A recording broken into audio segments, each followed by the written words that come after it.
पंख के ही हठपूर्वक आकाश में उड़ रहा है। मेरे स्वामी करुणा निधान भगवान शंकर ही इसके इस आशा की पूर्ति कर सकते हैं। देवी पार्वती का यह वचन सुनकर वे मुनि हंस पड़े और गिरिजा का सम्मान करते हुए प्रसन्नता पूर्वक छलयुक्त मिथ्या वचन बोले। ऋषियों ने कहा, गिरिजा नंदिनी, देव ऋषि नारद व्यर्थ ही अपने को पंडित मानते हैं। उनके मन में क्रूरता भरी रहती है। आप समझदार होकर भी क्या उनके चरित्र को नहीं जानती? नारद छल कपट की बातें करते हैं और दूसरों के चित्त को मोह में डालकर मत डालते हैं। उनकी बातें सुनने में सर्वथा हानि ही होती है। ब्रह्मपुत्र दक्ष के पुत्रों को नारद ने जो छल पूर्वक उपदेश दिया था, उसका फल यह हुआ, वे सब के सब अपने पिता के घर लौटकर न आ सके। यही हाल उन्होंने दक्ष के दूसरे पुत्रों का भी किया। वे भी उनके चक्कर में आकर भिखारी बन गए। विद्याधर चित्रकेतु को उन्होंने ऐसा उपदेश दिया, उसका घर ही उजड़ गया। प्रहलाद को अपना चेला बनाकर उन्होंने हिरण्याकशिपु से बड़े-बड़े दुख दिलवाए। वे सदा दूसरों की बुद्धि में भेद पैदा किया करते हैं। नारद मुनि कानों को पसंद आने वाली अपनी जिस विद्या से जिसको सुना देते हैं, वही अपना घर छोड़कर तत्काल भीख मांगने वाला हो जाता है। उसका मन मलिन है, केवल शरीर ही सदा उज्जवल दिखाई देता है। हम उन्हें विशेष रूप से जानते हैं क्योंकि उनके साथ रहते हैं। उनका उपदेश पाकर बड़े-बड़े विद्वानों द्वारा सम्मानित होने वाली तुम भी व्यर्थ ही भुलावे में आ गई और मूर्ख बनकर दुष्कर तपस्या करने लगी। बाले, तुम जिनके लिए यह भारी तपस्या कर रही हो, वे रुद्र सदा उदासीन निर्विकार तथा काम के शत्रु हैं। इसमें संशय नहीं है। वे अमंगलिक वस्तुओं से युक्त शरीर धारण करते हैं, लज्जा को तिलांजलि दे चुके हैं। उनका न कहीं घर है न कहीं द्वार है। वे किस कुल में उत्पन्न हुए हैं, इसका भी किसी को पता नहीं है। कुत्सित वेश धारण किए भूतों तथा प्रेतों के आदि के साथ नंग धड़ंग हो शूल धारण किए घूमते हैं। धूर्त नारद ने अपनी माया से तुम्हें सारे विज्ञान को नष्ट कर दिया है।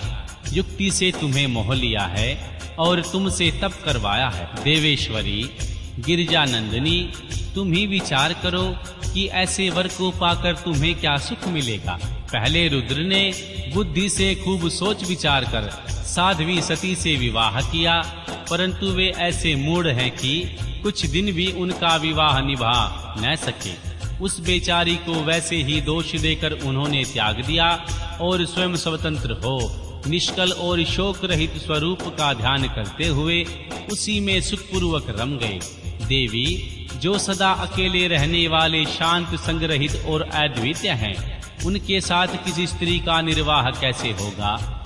आज भी कुछ नहीं बिगड़ा है। तुम हमारी आज्ञा मानकर लौट जाओ और इस दुर्बुद्धि को त्याग दो। महाभागे, इसमें तुम्हारा भला होगा। तुम्हारे योग्य वर हैं भगवान विष्णु, जो समस्त सद्गुणों से युक्त हैं। वे वैकुंठ में रहते हैं, लक्ष्मी के स्वामी हैं और नाना प्रकार की क्रीड़ाएं करने में कुशल हैं। उनके साथ हम तुम्हारा विवाह कर देंगे और वह विवाह तुम्हारे लिए समस्त सुखों को देने वाला होगा। देवी पार्वती, तुम्हारा जो रुद्र के साथ विवाह करने का हठ है, ऐसे हठ को छोड़ दो और सुखी हो जाओ। श्री ब्रह्मा जी कहते हैं, हे नारद, उनकी ऐसी बात सुनकर जगदम्बिका माँ पार्वती हंस पड़ी और पुनः उन ज्ञान विशारद मुनियों से बोली। देवी पार्वती ने कहा, मुनीश्वरों, आपने अपनी समझ से ठीक ही कहा है, परंतु द्विजो, मेरा हठ भी छूटने वाला नहीं है।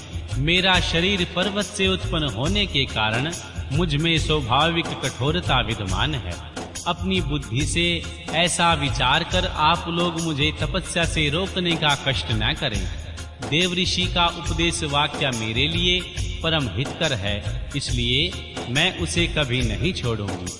वेदवेता भी यह जानते हैं कि गुरुजनों का वचन हितकर होता है, गुरुओं का वचन सत्य होता है। ऐसा जिनका दृढ़ विचार है, उन्हें इस लोक और परलोक में परम सुख की प्राप्ति होती है और दुख कभी नहीं होता।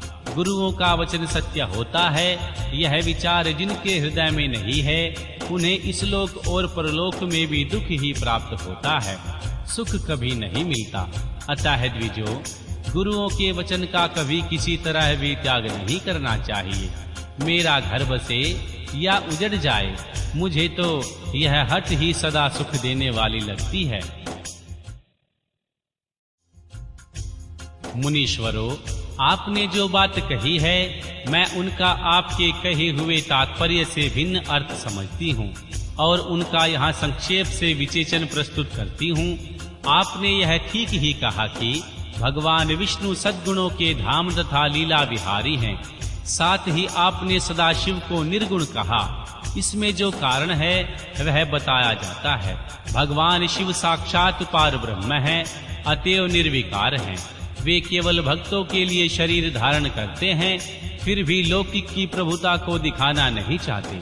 अतः परमहंसों की जो प्रिय गति है उसी को वे धारण करते हैं, क्योंकि वे भगवान शंभु परमानंदमय हैं, इसीलिए अवधूत रूप से रहते हैं। मायालिप्त जीवों को ही भूषण आदि की रुचि होती है, ब्राह्मण को नहीं। वे प्रभु गुणातीत, अजन्मा, माया रहित, आलक्ष्य गति और विराट हैं। द्विजो, भगवान शंभु किसी विशेष धर्म या जाति आदि के कारण किसी पर अनुग्रह नहीं करते। मैं गुरु की कृपा से ही भगवान शिव को यथार्थ रूप से जानती हूँ। ब्रह्म ऋषियों, यदि भगवान शिव मेरे साथ विवाह नहीं करेंगे तो मैं सदा कुंवारी ही रह जाऊंगी, परंतु दूसरों के साथ विवाह नहीं करूंगी, यह मैं सत्य कहती हूँ।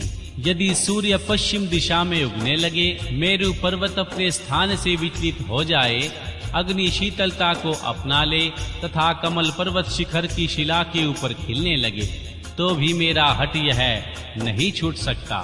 यह मैं सच्ची बात कहती हूँ।